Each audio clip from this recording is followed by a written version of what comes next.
नमस्कार. आज आपण सर्वात सोप्या पद्धतीने मऊसूत आणि जाळीदार घावणे कसे बनवायचे याची रेसिपी पाहणार आहोत. त्यासाठी व्हिडिओ शेवटपर्यंत पहा आणि माझ्या चॅनलला अजूनही सबस्क्राईब केलं नसेल तर प्लीज सबस्क्राईब करा. इथे मी घावणे बनवण्यासाठी 4 वाटी तांदूळ घेतले आहेत.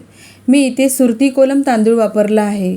तुम्ही तुमच्याकडे असतील ते तांदूळ घेऊ शकता. आता हे आपल्याला 4 ते 5 वेळा स्वच्छ पाण्याने धुवून घ्यायचे आहेत.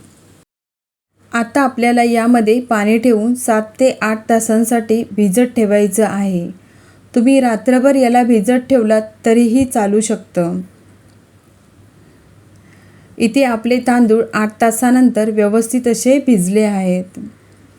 आता हे आपल्याला मिक्सरच्या भांड्यामध्ये काढून घ्यायचं आहे आणि यामध्ये थोडंसं पाणी टाकून व्यवस्थित आपल्याला बारीक वाटून घ्यायचं आहे. तुम्ही बघू शकता हे एकदम बारीक असं वाटून झालेलं आहे. आता आपल्याला यामध्ये पाणी ॲड करून पातळ असं बॅटर बनवायचं आहे. त्यानंतर यामध्ये चवीनुसार मीठ घालूया.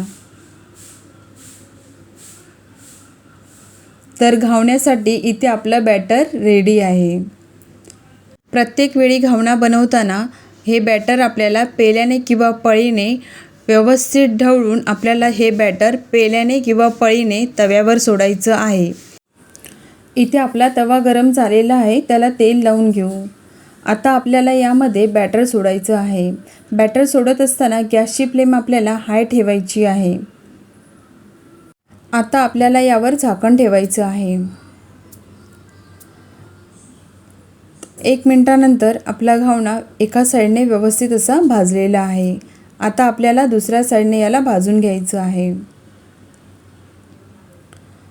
दुसऱ्या साईडने भाजण्यासाठी आपल्याला जास्त वेळ लागत नाही. तर इथे आपला एक घावणा बनून तयार झाला आहे. तर सेम प्रोसेसमध्ये आपल्याला बाकी सर्व घावणे बनवून घ्यायचे आहेत. इथे मी घावणे बनवण्यासाठी नॉनस्टिक पॅनचा वापर केला आहे. तुमच्याकडे जर बिड्याचा पॅन असेल तर तुम्ही तो वापरा, कारण बिड्याच्या पॅनवर खूप छान असे घावणे येतात. घावणे बनवताना गॅसची फ्लेम आपल्याला हाय ठेवायची आहे, हे नेहमी लक्षात ठेवा. तर अशा प्रकारे आपले सर्व घावणे बनून झालेले आहेत. आता आपण खोबऱ्याची चटणी बनवणार आहोत. त्यासाठी एका मिक्सरच्या भांड्यामध्ये मी ओलं खोबरं बारीक स्लाईसमध्ये कट करून घेतलं आहे.